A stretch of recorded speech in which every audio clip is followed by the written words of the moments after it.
ससुराल आकर बिगड़ गई है। चांदनी की शादी को कई साल हो गए थे। सब बढ़िया था। छोटी बहू होते हुए भी वो बड़ी का हर फर्ज निभाती थी, क्योंकि बड़ी बहू तो आते ही अलग हो गई थी। चांदनी के सास ससुर को हर काम के लिए चांदनी ही लगती थी, फिर भी वो उसकी बुराई करना नहीं छोड़ते थे। और सबसे बड़ी बात, बुराई भी अक्सर उसके ही परिवार वालों से करते थे, जो चांदनी को बचपन से जानते थे, या फिर चांदनी की सहेलियों से, या खुद के मायके वालों से। पहली बार जब शादी के बाद चांदनी की सहेली उसके ससुराल उससे मिलने आई, तो सासू माँ ने उससे ही चांदनी की बुराई करना शुरू कर दी।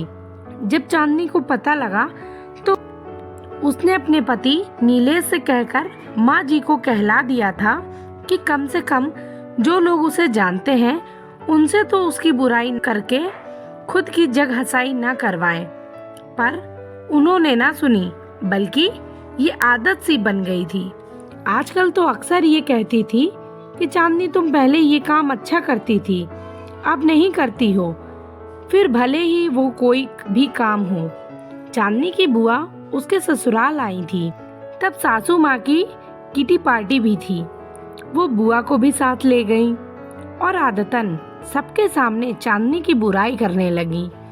कहने लगी, चांदनी पहले सब अच्छा करती थी और अब कोई काम ठीक से नहीं करती है। न ठीक से रोटी बनाती है, न सब्जी, न अच्छे से कपड़े धोती है, न बच्चों का ख्याल रखती है। सास और कुछ बोलती, इससे पहले ही चांदनी की बुआ बोल पड़ी, लगता है ससुराल में आकर बिगड़ गई है, क्योंकि हमारे घर की तो वो बड़ी बेटी है और सारा घर और ऑफिस दोनों अच्छे से संभालती थी और बड़ों से लेकर बच्चों तक सभी का ध्यान भी रखती थी। आपके यहाँ आकर बिगड़ गई है। ऐसा कीजिए, महीने 2 महीने जमाई साह के साथ उसे मायके भेज दीजिए, हम सुधार कर भेज देंगे। अब चांदनी की सासू माँ का मुंह देखने लायक था। उन्हें बोलने के लिए शब्द नहीं मिल रहे थे। बस फिर वहां से उठकर चली गई, ये कहकर कि आती हूँ, जरा कोई बुला रहा है। और चांदनी की बुआ जी बस मुस्कुरा रही थी।